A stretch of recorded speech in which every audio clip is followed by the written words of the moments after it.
करणवीर ने रजत को बताया कि मेरे पॉलिटिकल कनेक्शन कितने हैं, तो रजत दलाल ने कहा कि भाई उसकी जान पहचान होगी तो होगी, लेकिन दूसरे वाले लेवल में अपनी भी यहां पर है। 2-3 केस लग रहे हैं, लगने दे, 2-3 और चल जाएंगे तो कोई दिक्कत नहीं है। मामला कहां से कहां तक पहुंच गया देख रहे हो। कहां तो शिल्पा ने लड़ाई शुरू करी थी, रजत वर्सेस करण करा दिया उसको, कब ना जाने बड़ी ही चालाकी से शिल्पा ने करणवीर को उस लड़ाई में कुदाया और फिर अब दोनों को भिड़वा दिया। और मामला इतना बढ़ गया कि बड़ी आराम से करणवीर मेहरा रजत दलाल को समझाने के, देख भाई तू ना होगा तगड़ा, लेकिन तू जेल गया था।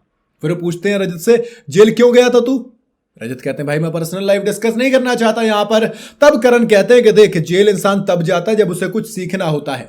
मैं तुझे अपना बैकग्राउंड बता देता हूं कि मेरी जो मदर है वो पॉलिटिकली वेल कनेक्टेड है, यानी कि उनकी जो राजनीतिक पहुंच है वो बहुत ऊपर तक है। दिल्ली पुलिस को ट्रेन करती हैं वो कि महिलाओं से और औरतों से और बच्चों से कैसे बात करनी है।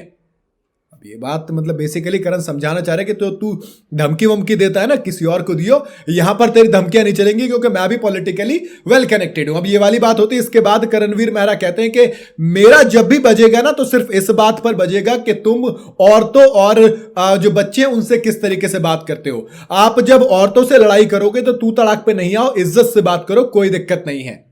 ये वाली बात सुनकर रजत दलाल पता नहीं आगे क्या बोलते हैं, लेकिन उसके बाद वो करण के सामने नहीं बल्कि दिग्विजय सिंह राठी के सामने जाकर बोलते हैं कि भाई मुझे पहचान बता रहा था। अरे होगी, तेरी पहचान होगी। अगर तेरी पॉलिटिकल पहचान यहां तक है तो दूसरे वाले हिसाब से मेरी पहचान यहां पर है।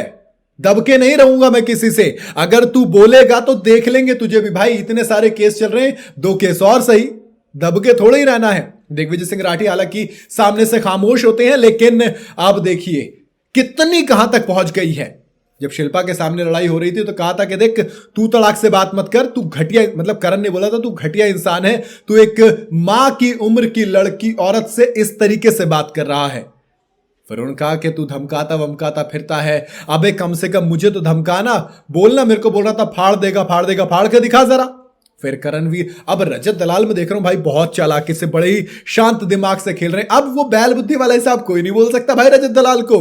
बड़ा ही माइंड गेम हिसाब से कहां पर कितना बोलना है, कितना सही है, कितना गलत, क्या मेरे सपोर्ट में आएगा, क्या मेरे खिलाफ जाएगा। रजत दलाल को इसका इल्म बहुत अच्छे तरीके से अब हो गया है। And that's why I am saying कि रजत दलाल भाई कंफर्म है टॉप 5 में। बल्कि थोड़ा वक्त दो, मैं तो कह दूंगा टॉप 3 में रजत दलाल है और खुद करणवीर मेहरा भी हैं।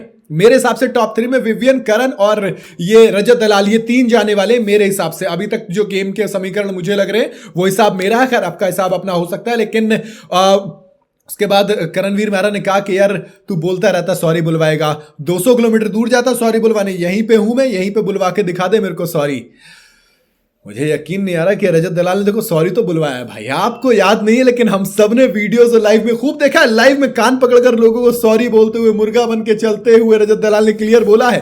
लेकिन करणवीर मेहरा ने अपनी जो बैक है, जो अपना बैकग्राउंड है वो बताने की, दिल्ली का लौंडा है बैक तो दिखाएगा भाई, ये तो सीधी सी बात है। दूसरा वाला हरियाणा से आता है वो भी पीछे नहीं हटेगा। तो दो जब नॉर्थ के ऐसे लड़के भिड़ते हैं ना तो भाई सब अलग तरीके का दबदबा और जंग देखने को मिलती है, जो कि बिग बॉस के घर में बिल्कुल क्लियरली अब विजिबल हो रही है। आपको क्या लगता है, क्या कौन सही कौन गलत, किसकी गलती कौन सही है? यहां पर आप अपनी राय मुझे कमेंट में जरूर बताइएगा।